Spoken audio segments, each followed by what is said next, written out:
ക്ലാസ്സിൽ എത്ര മാർക്ക് കിട്ടിയിട്ടുണ്ട്? അതിന്റെ ആൻസർ ഞാൻ കേട്ടായിരുന്നു. സ്കൂൾ ടോപ്പർ ആയിരുന്നു. ഭയങ്കര പഠിപ്പിസ്റ്റായിരുന്നോ? എല്ലാ തൊഴിലും ഉണ്ടായിരുന്നു. എന്നാലും പഠിക്കുകയും ചെയ്യല്ലേ? ആ ആൻസർ ഒന്നുകൂടെ പോരട്ടെ. സ്കൂൾ ടോപ്പർ ആയിരുന്നു. Full A plus.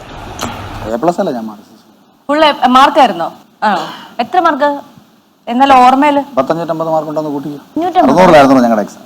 എത്രയായിരുന്നു? അന്ന് ജയിക്കാന്ന് വെച്ചാൽ 59% വിജയം ടോട്ടൽ. അതിനകത്ത് എത്ര ശതമാനം ഉണ്ടായിരുന്നു? 90% ഉണ്ടായിരുന്നു. വലിയ പുള്ളിയാണോ?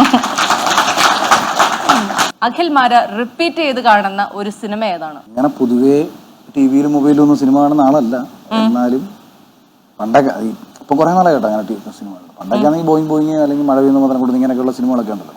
ആ കാലഘട്ടത്തില് ലാലേട്ടൻ പടങ്ങൾ കൂടുതലും റിപ്പീറ്റ് വാല്യൂ ഉള്ള സിനിമകൾ തന്നെയായിരുന്നു കാണുന്നത്. ഭാര്യ എന്താണാവോ പറഞ്ഞത്? പൊതുവെ പഴയ സിനിമകളാണ് പുള്ളിക്ക് ഇഷ്ടം. അപ്പം എനിക്ക് തോന്നുന്നു ബോയിങ് ആയിരിക്കും.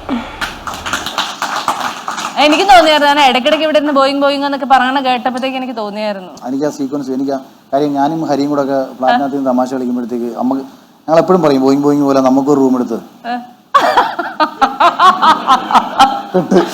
ചേട്ടാ കല്യാണം കഴിഞ്ഞാണോ ചേട്ടാ? അല്ല, ആ ഫ്ലൈറ്റ്.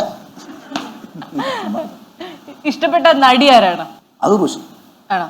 അതും പറയുന്ന പോലെ പഴയകാല നടികളായിരിക്കും. എനിക്ക് ഊർവശി ചേച്ചി. ഈ ഭാര്യ അല്ല, നിങ്ങൾ രണ്ടുപേരും കറക്റ്റ് ആയിട്ട് ആൻസർ പറയുന്നതുകൊണ്ട് ഞങ്ങൾ കുട്ടികളോട് കുറച്ച് കാര്യങ്ങൾ ചോദിച്ചിട്ടുണ്ട്. നമുക്ക് അതിലേക്ക് കിടന്നാലോ? അങ്ങനെയാണെങ്കിൽ അച്ഛൻ മേടിച്ച് കൊടുക്കാത്ത ഒരു ഭക്ഷണം എന്താണ് കുട്ടികൾക്ക്? ബേക്കറി ഐറ്റംസ്, ചോക്ലേറ്റ്സ് ഇതൊന്നും പൊതുവെ വാങ്ങിച്ചു കൊടുക്കാറില്ല.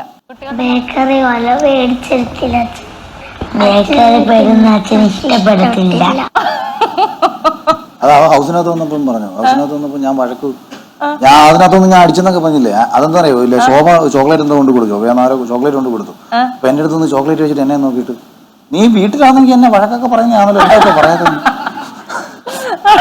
ഈ കുട്ടികളെ നീ എന്നൊക്കെ വിളിക്കുന്ന എന്താണ് എന്നൊക്കെ ആരെങ്കിലും ക്രിട്ടിസൈസ് ചെയ്ത് ചോദിച്ചിട്ടുണ്ടോ? അവരുടെ അച്ഛനെയല്ലേ വിളിക്കുന്നത്, നാട്ടുകാർ അച്ഛനെ കയറി വിളിക്കാൻ. അതല്ല, അച്ഛൻ അവസാനം കുട്ടികളോട് ദേഷ്യപ്പെട്ടത് എന്തിനായിരുന്നു? അങ്ങനെ ദേഷ്യപ്പെടാറൊന്നും ഇല്ല. എനിക്കങ്ങനെ അങ്ങനെ ഭീകരമായിട്ട് ദേഷ്യപ്പെടുന്ന ആളൊന്നും അല്ലല്ലോ പിള്ളേരോട്. ഇല്ല. ഞാൻ ആക്ച്വലി ലക്ഷ്മിയുടെ അടുത്ത് പോലും എന്താ പറയല്ലേ, ഞാൻ ലക്ഷ്മിയുടെ വീട്ടിൽ അല്ലെങ്കിൽ അവരുടെ അച്ഛനും അമ്മയായിട്ടാണ് ഈ വഴക്കുണ്ടാക്കി. എന്റെ ലൈഫിൽ അവരുടെ വീട്ടുകാരായിട്ടാണ് ഞാൻ കൂടുതലും വഴക്കുണ്ടാക്കിയിട്ടുള്ളത്. അല്ല, ലക്ഷ്മിയുടെ അടുത്തല്ല. ഞാൻ അവരുടെ വീട്ടുകാരുമായിട്ട് ഉണ്ടാക്കുന്ന ഇഷ്യൂസിൽ ഇവിടെ വന്ന് ഇടയ്ക്ക് കയറിയിട്ടൊക്കെ ഉണ്ടായിട്ടുള്ള ചില ഇഷ്യൂസാണ് ഞങ്ങളുടെ ലൈഫിൽ സംഭവിച്ചിട്ടുള്ളത്. പിള്ളേരുടെ കാര്യത്തിൽ എനിക്കങ്ങനെ ഓർമ്മയൊന്നും പ്രത്യേകിച്ച് അങ്ങനെ ഓർമ്മ കിട്ടുന്നില്ല. പിള്ളേർക്ക് ഓർമ്മയുണ്ടോ നോക്കട്ടെ. മേപ്പൊക്കെ ഇടുമ്പോ അച്ഛന് തീരെ ഇഷ്ടമല്ല, അതുകൊണ്ടാ ദേഷ്യപ്പെട്ടെ.